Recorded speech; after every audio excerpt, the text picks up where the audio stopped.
Topic है magnetic moment. क्या है? Magnetic moment. ठीक है, पहले इसको समझते हैं कि क्या होता है, कैसे होता है। तो जैसे इलेक्ट्रिकल डाइपोल मोमेंट होता था ना, वैसे ही मैग्नेटिक मोमेंट होता है। ठीक है, ये भी एक डाइपोल होता है। ये इसे हम मैग्नेटिक डाइपोल मोमेंट भी कह सकते हैं। ठीक है, तो ये डाइपोल होता है, मैग्नेटिक डाइपोल होता है बेसिकली में। जैसे मैं इसको समझाने की कोशिश करता हूँ कि इसको हम कैसे समझ सकते हैं।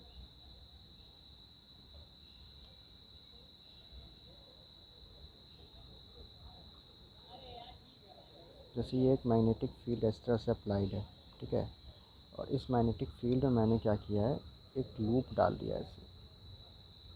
ठीक है, इस तरह से लूप। ठीक है, लूप डाल दिया है। इस लूप में मान लीजिए करंट ऐसे फ्लो कर रहा है। ठीक है, करंट आई फ्लो कर रहा है ऐसे। ठीक है, अभी जो ये लूप है ना, वो बिल्कुल इस तरह से रखा हुआ है कि अ, इस लूप का जो एरिया वेक्टर लूँगा ना मैं, जैसे एरिया वेक्टर हम चाहे तो सरफेस, जैसे ये सरफेस होता है, मैं बताता हूँ। जैसे जैसे ये सरफेस होता है, तो एरिया वेक्टर या तो हम इसके ऊपर ले सकते हैं या तो इसके नीचे ले सकते हैं। ठीक है, मैग्नेटिक चैप्टर में क्या होता है कि हमें जो एरिया वेक्टर लेना होता है ना, वो इस तरह से लेना होता है। जैसे मान लीजिए करंट ऐसे बह रहा है, ऐसे करंट बह रहा है। ठीक है, तो आप क्या करो, इस करंट के डायरेक्शन में अपनी उंगलियों घुमाओ। घुमाएंगे तो जो हमारा अंगूठा है वो नीचे की तरफ पॉइंट करेगा, है ना। तो हम यही एरिया वेक्टर लेते हैं इसमें। इसमें जो हम लोग एरिया वेक्टर लेते हैं वो यही लेते हैं। मतलब अगर हम ऐसे घुमाएं अपनी उंगलियों को करंट की डायरेक्शन में, तो अंगूठा मेरा नीचे की तरफ आएगा। तो मैग्नेटिक फील्ड के केस में हमारा जो एरिया वेक्टर होता है वो इसी तरह से हम लेते हैं। ठीक है, तो यहाँ पे अगर मैं घुमाता हूँ अपनी उंगलियों को, तो मेरा एरिया वेक्टर कुछ ऐसे आएगा। मेरा एरिया वेक्टर आएगा। तो इस केस में क्या है ना कि जो मैग्नेटिक फील्ड है, जैसे ये मेरा मैग्नेटिक फील्ड है। ठीक है, ये मेरा मैग्नेटिक फील्ड है। तो इस केस में क्या है ना कि B vector and A vector, ठीक है, आर मेकिंग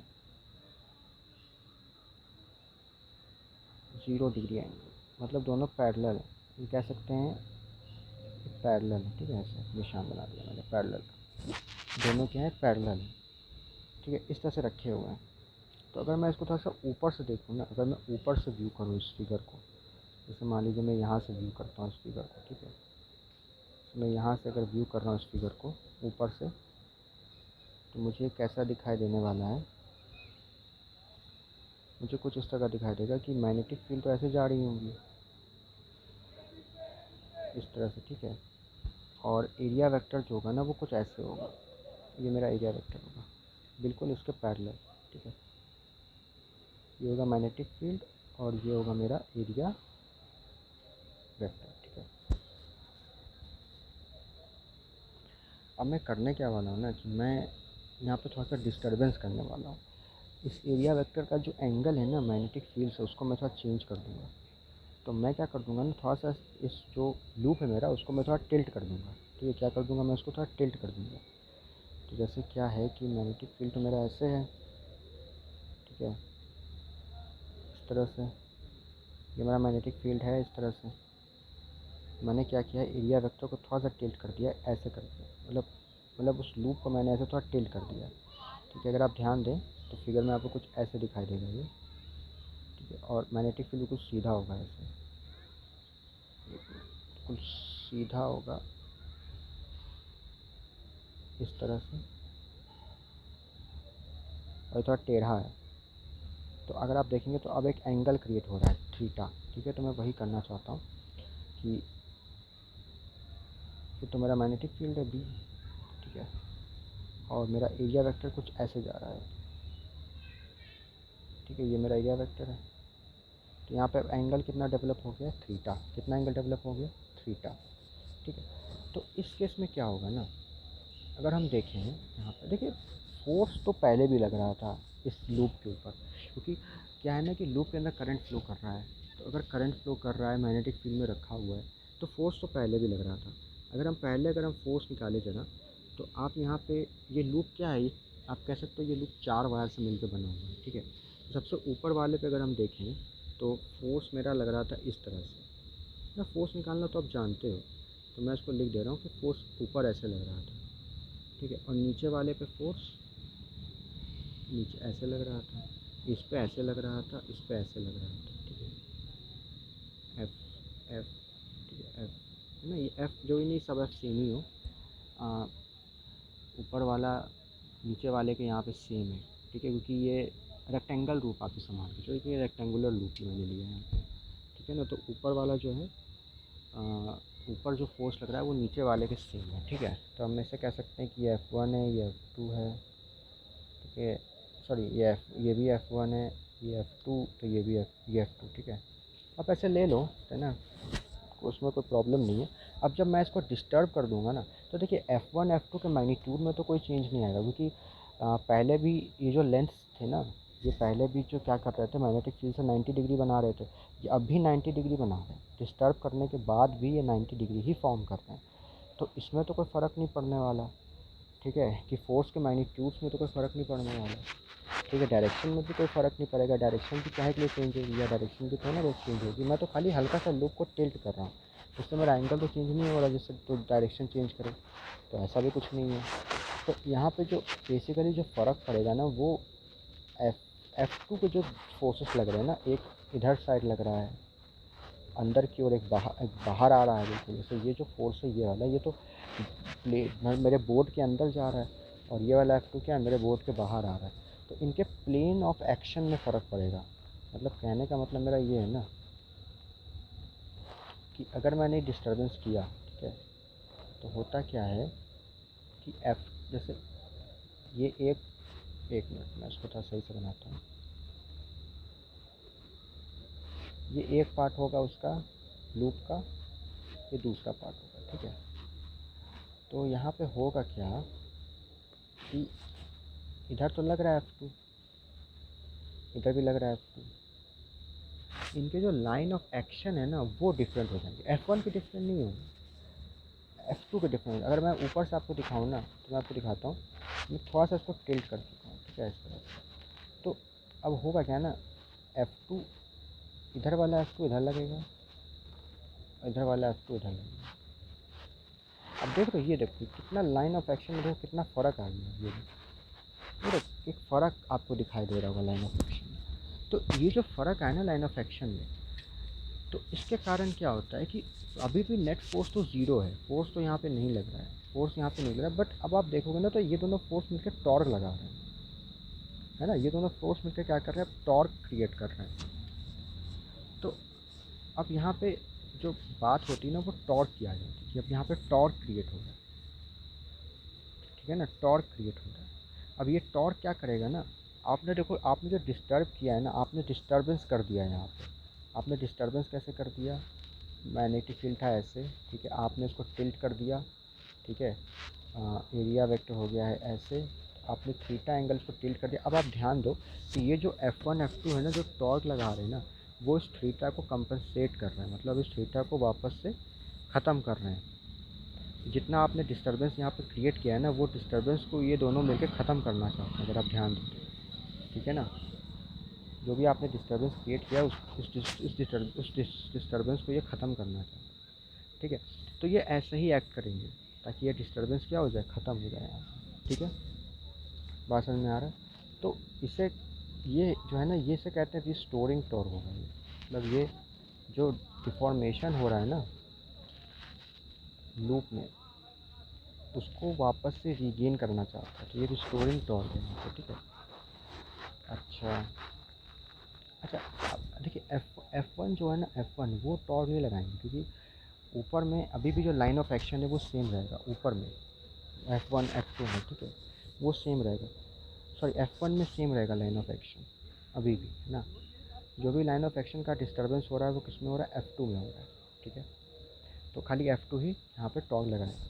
अच्छा, तो अब ये टॉर्क तो लगा रहा है, अब ये टॉर्क कितना लगा रहा है हमको ये भी निकालना पड़ेगा। तो बात ये होती है ना कि मैं आपको एक चीज़ बताता हूँ कि रोटेशन चैप्टर में टॉर्क पढ़ाया जाता है। और रोटेशन चैप्टर में एक चीज़ ये भी बताई जाती है कि अगर नेट फोर्स ज़ीरो है, जो कि यहाँ पर है, अगर नेट फोर्स ज़ीरो है तो आप टॉर्क किसी भी पॉइंट के अबाउट कंज़र्व कर सकते हैं, है ना। कोई भी पॉइंट हो आप उसके अबाउट क्या कर सकते हो, टॉर्क को कंज़र्व कर सकते हो। अगर नेट फोर्स ज़ीरो है तो टॉर्क जो है ना किसी भी पॉइंट के अबाउट हम कंज़र्व कर सकते हैं। तो यहाँ पर मैं टॉर्क जो है किसी भी पॉइंट के अबाउट कंज़र्व कर सकता हूँ। तो मैं एक काम करता हूँ, पहले मैं फिगर थोड़ा बना लेता हूँ।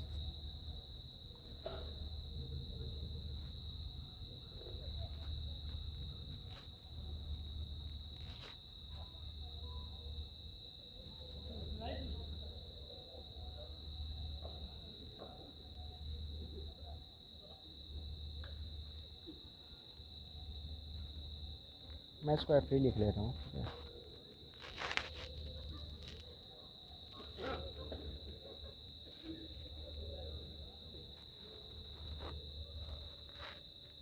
ठीक है, थोड़ा सा थीटा एंगल, है ना।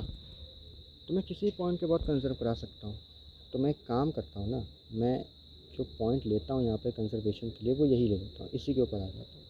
तो इससे हुआ क्या ना कि मेरा एक फोर्स मुझे कम लिखना पड़ेगा, ठीक है। खाली मेरा एफ से ही काम, एक ही एफ से काम हो जाएगा, ठीक है। तो मुझे क्या करना है ना, यहाँ से परपेंडिकुलर दूरी निकालनी पड़ेगी इस एफ़ की, इस मतलब इस पॉइंट से परपेंडिकुलर दूरी निकालनी पड़ेगी, ठीक है। तो अगर मैं ध्यान दूँ तो परपेंडिकुलर दूरी क्या होगी इस पॉइंट से इस एफ़ की, तो परपेंडिकुलर दूरी खाली ये होगी, इतनी होगी, ये अगर आप ध्यान दें तो ये जो दूरी है ना एक्स, यही खाली क्या होगी इसकी परपेंडिकुलर दूरी, यही एक्स दूरी होगी, है ना। अगर आप ध्यान दें यहाँ पे तो यही तो इतना ही दूरी है जो परपेंडिकुलर है, खाली मुझे इसी को निकालना पड़ेगा, ठीक है।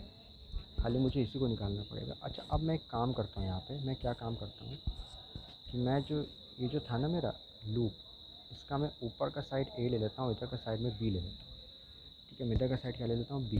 तो मैं इसको भी ए और इसको भी बी ले लेता हूँ, ठीक है, इस तरह से। तो अगर आप ध्यान दें तो ये साइड जो है ना मेरी मेरी एक मिनट, मेरी जो ये साइड है, ये मेरी साइड हो चुकी है ए, ठीक है। अगर ये एंगल मेरा थीटा है तो ये एंगल ही मेरा थीटा ही होगा, ठीक है, ओके। और मैंने डिस्टरबेंस थीटा का किया है। तो अच्छा, ये एंगल मेरा कितना होने वाला है अगर मैं बात करूँ,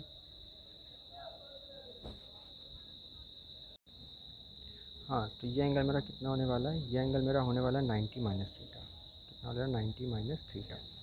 अगर ये एंगल मेरा 90 माइनस थीटा होगा तो ये एंगल ही मेरा 90 माइनस थीटा होगा। कितना होगा, 90 माइनस थीटा, और इधर का ये 90 है, तो यानी कि ये एंगल मेरा थीटा होगा, ये एंगल आपका थीटा होगा, ठीक है।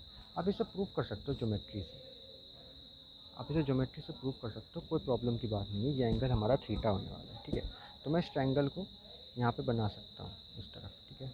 आप इसे, मेरी वीडियो को थोड़ा रोक लो, वापस से चला लो, ठीक है। आप देख लो कि एंगल थीटा मैं कैसे लिख रहा हूँ, ठीक है। ये मेरा थीटा हो गया। अब समझने की कोशिश करो कि ये थीटा क्यों है, ठीक है। बात समझ में आया? तो हाँ, तो ये थीटा इधर, ठीक है, ऐसे। और इसको मैंने कितना ले रखा था, इसको मैंने ए माना है ना, तो ये साइड मेरा ए है, ठीक है। और मुझे ये चाहिए एक्स, ठीक है। तो क्या करूँगा, मैं साइन लगा दूँगा, sine theta is equal to X by A. तो एक्स की वैल्यू कितनी आ गई यहाँ से, ए साइन थीटा, ठीक है, ए साइन थीटा। तो एक्स की वैल्यू आ गई ए साइन थीटा। तो यहाँ पे जो टॉर्क मिलेगा मेरे को, टॉर्क जो मैं यहाँ पे जो टॉर्क मुझे लिखना चाहिए, टॉर्क वो लिखना चाहिए F into A into sine theta, F into A into sine theta, ठीक है, इस तरह से लिखूँगा मैं। अच्छा, तो ये तो मेरा टॉर्क हो गया। अच्छा, यहाँ पे फोर्स कितना लगेगा, अगर आप ध्यान देना तो ये जो फोर्स लग रहा है ना, ये फोर्स आपका लग रहा है इस पे, किस पे लग रहा है, बी वाले लेंथ पे, ऐसे और इस पे ऐसे मुझे केवल ये फोर्स चाहिए। अगर ये मैं फोर्स अगर मैं निकालने जाऊँ तो फोर्स जो होता है मैग्नेटिक फोर्स में क्या लिखते हैं हम लोग, I into L cross B लिखते हैं ना, ऐसे लिखते हैं, I into L cross B, ठीक है, ऐसा से लिखते हैं। तो F vector is equal to, current तो यहाँ पे आई बह रहा है, लेंथ यहाँ पे कितना है, बी है, क्रॉस बी। ठीक है, इस तरह से लिख सकते हैं। अच्छा, इसको मैं उठा करके यहाँ रख सकता हूँ, यहाँ पे एफ में। ठीक है, तो एक काम करते हैं, ऐसे मैं वेक्टर फॉर्म हटा देते हैं। ठीक है ना, वेक्टर हटा देते हैं।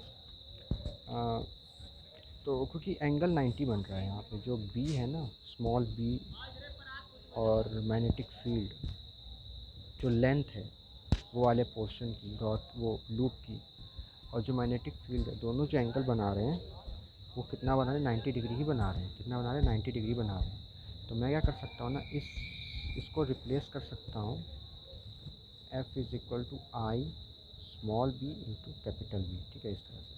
तो यहाँ पे मैं लिख देता हूँ, torque is equal to I small B into capital B into A into sine theta. ठीक है ना, ऐसे लिख सकता हूँ। या एक तरह से मैं और कर सकता था, जैसे अगर आप यहाँ पे ध्यान दें तो इस टॉर्क को मैं ऐसे भी लिख सकता था ना, torque is equal to A cross F. ठीक है, ऐसे भी लिख सकता था मैं, ए क्रॉस एफ लिख सकता था, है ना, टॉर्क बराबर ए क्रॉस एफ लिख सकता था, है ना। ऐसे तो होता है, ये परपेंडिकुलर दूरी इंटू क्रॉस फोर्स, यही तो होता है टॉर्क का फॉर्मूला। ठीक है, तो यहाँ पे मैं लिख सकता था ऐसे, ए क्रॉस आई, इसको ऐसे लिखते हैं थोड़ा सा, I into B, B cross B. ठीक है, इस तरह से आपको दिख रहा है ऐसे। ठीक है ना, इस तरह से मैं लिख सकता था। ठीक है, ऐसे भी मैं लिख सकता था, कोई प्रॉब्लम की बात नहीं है। ठीक है, ऐसे। अच्छा, तो अब मैं एक काम करता हूँ ना, क्या काम करता हूँ मैं, यहाँ पे एक काम लोग ये करते हैं, यहाँ पे क्या है ना, मैं ट्रिपल प्रोडक्ट का फॉर्मूला लगा सकता हूँ। ठीक है, जैसे क्या फॉर्मूला होता है उसका, उसको हम लोग ऐसे लिखेंगे, A vector dot B vector into B minus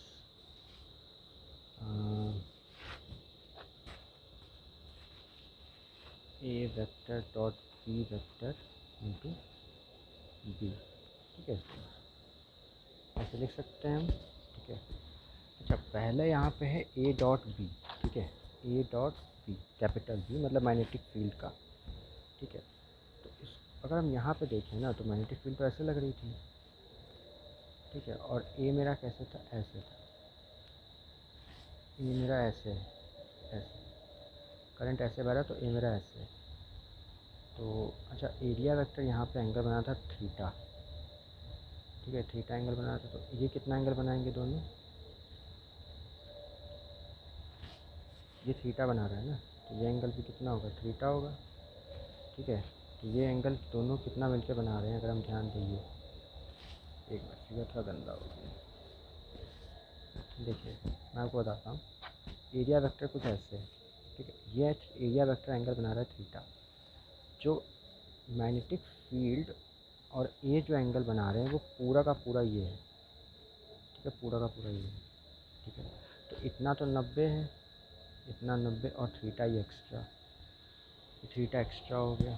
ठीक है, तो टोटल जो एंगल बनाए हैं ये दोनों कितना बना रहे हैं, 90 डिग्री प्लस थीटा, ये टोटल एंगल ये लोग बना रहे हैं। ठीक है, ठीक है, तो क्या है कि हम ऐसे लिख सकते हैं आई, क्योंकि हम यहाँ देख रहे हैं ना कितना एंगल बना रहे हैं, ये कहाँ गया फिगर,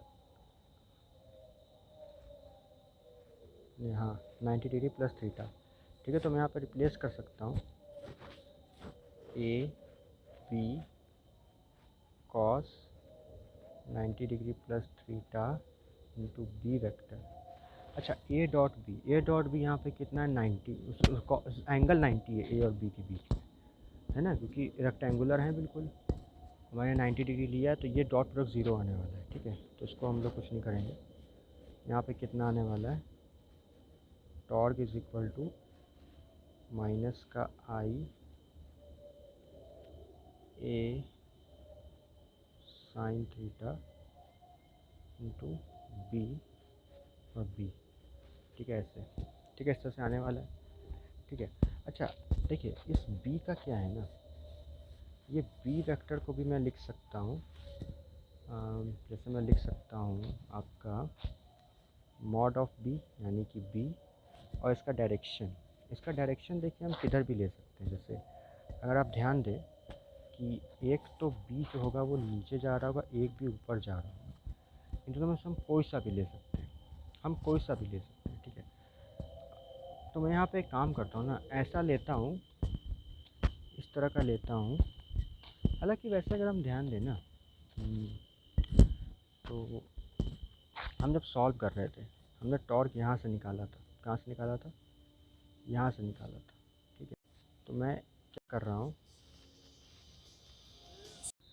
तो आप यहाँ पे ध्यान देना, तो यहाँ पे अगर आप टॉर्क निकालेंगे तो टॉर्क आपका ऊपर की ओर आएगा, ठीक है। और हमने जो बेसिकली जो फोर्स यूज़ किया है वो ये वाला यूज़ किया, इधर वाला है ये, ठीक है, ये वाला। अब इसमें जो बी है ना वो नीचे की ओर है, तो हमारा जो रिज़ल्ट आएगा ना, फाइनली रिज़ल्ट जो टॉर्क का आना चाहिए वो ऐसा आना चाहिए कि टॉर्क मेरा ऊपर की तरफ आए, मतलब ऊपर की तरफ आए, ठीक है। क्योंकि जो जो टॉर्क नेट टॉर्क जो आ रहा है वो ऊपर की तरफ आ रहा है, और इधर जो हम जो बी यूज़ कर रहे हैं, ठीक है, वो नीचे की तरफ जा रहा है। हमने इस फोर्स का बी, इस फोर्स का परपेंडिकुलर लिया है बी, ठीक है ना, लेंथ जो यूज़ किया मैंने, जो L I L cross B करने में जो जो लेंथ यूज़ किया है ना, जो मैग्नेटिक फील्ड के जो परपेंडिकुलर है वो राइट साइड वाला यूज़ किया है, तो राइट साइड वाला नीचे जा रहा है। बट मेरा क्या है ना कि मेरा ये ऊपर जा रहा है, क्या टॉर्क, तो मुझे इस तरह से लेना पड़ेगा कि मेरा जो टॉर्क है वो ऊपर की तरफ जाए, देखा ऊपर की तरफ जाए। तो ऊपर वाले को मैं पॉजिटिव ले लेता हूँ, नीचे वाले को मैं नेगेटिव ले लेता हूँ।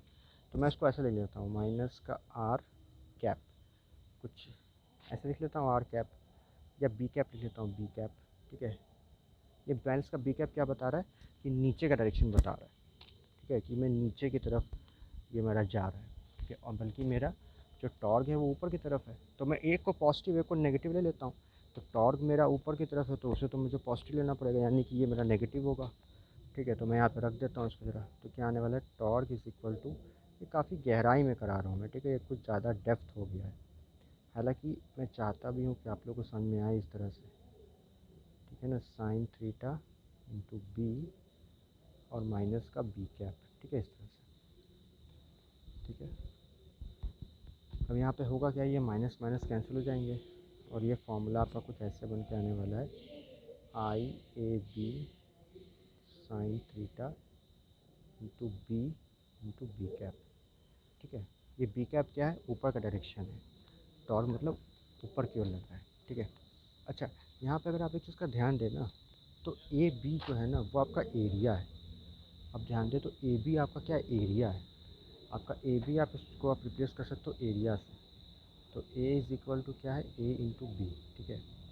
तो आप लिख सकते हो torque is equal to I A sine theta B into sorry B cap, ठीक है, इस तरह से आप लिख सकते हो इसको, ठीक है। आप लोग एक काम करो, अब यहाँ पे एरिया का और मैग्नेटिक फील्ड का क्रॉस प्रोडक्ट निकालो, ठीक है। देखो क्या वो क्रॉस प्रोडक्ट ऊपर की तरफ आता है कि नहीं आता है। मैं एक काम करता हूँ, यहाँ पे जो एरिया वेक्टर है मेरा किधर जा रहा है, मेरा एरिया वेक्टर ये है, ये मेरा एरिया वेक्टर है, ठीक है, इस तरह से। और मैग्नेटिक फील्ड वेक्टर मेरा क्या है, ये। अगर मैं area into A cross B करता हूँ, मतलब एरिया वेक्टर का क्रॉस पर लेता हूँ मैग्नेटिक फील्ड वेक्टर के साथ, तो क्या वो ऊपर की ओर जा रहा है, तो हाँ वो जा रहा है, ऊपर की तरफ जा रहा है। इसका मतलब जो एरिया का क्रॉस प्रोडक्ट होगा ना मैग्नेटिक फील्ड के साथ, वो भी उसका डायरेक्शन भी वही होगा जो टॉर्क का होगा। मतलब अगर मैं एरिया वेक्टर का क्रॉस प्रोडक्ट लूँगा मैग्नेटिक फील्ड के साथ, तो उसका भी डायरेक्शन वही होगा जो मेरा टॉर्क का होता है। तो यहाँ पे मैं एक चीज़ रिप्लेस कर सकता हूँ, और यहाँ पे देखिए एंगल भी दोनों के बीच में थीटा बन रहा है, तो क्रॉस प्रोडक्ट में तो साइन थीटा आता ही है। तो मैं इस पूरे को जो है ना रिप्लेस कर सकता हूँ किससे, torque is equal to I into A cross B से। ठीक है, तो मैं इस पूरे को रिप्लेस कर सकता हूँ torque is equal to I into A cross B से। ठीक है, अब देखिए क्या था ना कि इसी, मैं इसको थोड़ा ऐसे लिख देता हूँ, आई ए क्रॉस बी। ठीक है, अब देखिए मैं इसको कंपेयर करता हूँ, मैं इसको एक मिनट एक कॉपी करता हूँ, इसको कॉपी करके मैं इसको इधर थोड़ा पेस्ट करता हूँ। ठीक है, इस तरफ। और मैं क्या है ना कि इसको थोड़ा कंपेयर करता हूँ इससे, torque is equal to P cross E से। ठीक है ना, ये हमने पढ़ा था जब मैं एक डाइपोल रखा था इलेक्ट्रिक फील्ड में। ठीक है, वहाँ पे ये फॉर्मूला निकाले थे पी क्रॉस ई। ठीक है, डाइपोल रख के। ठीक है, तो अब आप ध्यान देना, तो यहाँ पे भी टॉर्क ही निकल रहा है, यहाँ पे भी टॉर्क निकल रहा है। दोनों फार्मूले में जो आंसर आ रहा है वो टॉर्क ही आ रहा है। दोनों फार्मूले में जो आंसर आ रहा है वो क्या आ रहा है, टॉर्क आ रहा है। क्या आ रहा है, टॉर्क। ठीक है, और यहाँ पे मैग्नेटिक फील्ड है, यहाँ पे इलेक्ट्रिक फील्ड है। ठीक है, तो सब चीज़ें मैच कर रही हैं, केवल बचता है ये। ठीक है, तो इधर भी टॉर्क लेफ़्ट साइड में, और आगे भी उधर राइट साइड में, जहाँ वहाँ पे इलेक्ट्रिक फील्ड है तो यहाँ मैग्नेटिक फील्ड है। तो हम इसको डिफ़ाइन कर देते हैं, जो आई ए होता है ना, इसको हम डिफ़ाइन कर देते हैं एज अ मैग्नेटिक मोमेंट। क्यों डिफ़ाइन कर देते हैं, यहाँ से अगर हम कंपेयर करें ना तो लेफ़्ट साइड राइट साइड दोनों एक ही चीज़ है, दोनों एक ही चीज़ है। बट यहाँ पे केवल एक चीज़ का फ़र्क है, यहाँ पे पी आता है, वहाँ पे आई ए आता है। तो ये आई ए को रिप्लेस करके मुझे कुछ लिखना था। तो जैसे यहाँ पे क्या था कि हम यहाँ पे लिखते थे डाइपोल मोमेंट। ठीक है, इलेक्ट्रिकल डाइपोल मोमेंट। तो हम वहाँ पे क्या लिखते हैं, उसको मैग्नेटिक डाइपोल मोमेंट कह सकते हो आप। उसको क्या कह सकते हो, मैग्नेटिक डाइपोल मोमेंट कह सकते हो उसे आप। ठीक है, तो मैग्नेटिक डाइपोल मोमेंट उसको रिप्लेस करके लिख देते हैं। खाली ऑब्जर्वेशन किया है मैंने यहाँ पे, ये ऑब्ज़र्व करके मैंने पता लगाया है कि जैसे इलेक्ट्रिकल फील्ड में पी हमारा यहाँ पे क्या होता है, इलेक्ट्रिकल डाइपोल मोमेंट होता है, वैसे ही मेरा आई ए यहाँ पे क्या हो जाएगा, मैग्नेटिक डाइपोल मोमेंट। तो मैं मैग्नेटिक डाइपोल मोमेंट लिखूँगा,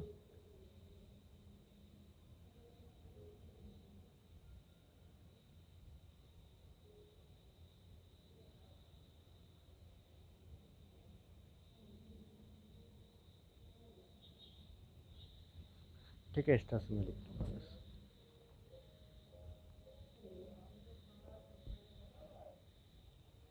ठीक है, ये मेरा क्या हो जाएगा, मैग्नेटिक डाइपोल मोमेंट हो जाएगा। तो यही मेरा इलेक्ट्रिकल से कंपेयर करके हम मैग्नेटिक डाइपोल मोमेंट निकालते हैं इस तरह से। इसे हम लोग क्या कहते हैं, मैग्नेटिक डाइपोल मोमेंट कहते हैं। ठीक है, ऐसे जैसे मैं यहाँ पे बताऊँ आपको कि जैसे ये एक सर्किल है, एक लूप कह सकते हो आप इसे, और यहाँ पे करंट बह रहा आई, करंट आई बह रहा है इस लूप में। ठीक है, इस तरह से, और इसका रेडियस ले लेता हूँ मैं आर। कितना रेडियस ले लिया मैंने, आर रेडियस ले लिया। ठीक है, आर रेडियस। तो अगर मुझसे कहे कि मैं इसका मैग्नेटिक डाइपोल मोमेंट कितना लिखूँगा, तो मैं सिंपली क्या लिखूँगा, M is equal to I into pi R square. ये मेरा क्या होगा, इसका मैग्नेटिक डाइपोल मोमेंट हो जाएगा, सिंपल। ठीक है, इस तरह से। तो मैग्नेटिक डाइपोल मोमेंट के ऊपर जितने भी क्वेश्चंस हैं, जिस पे जो क्वेश्चंस बन सकते हैं, ठीक है, मैं वो करके अगले लेक्चर में आपको दूंगा। ठीक है, अभी के लिए इतना ही रखते हैं।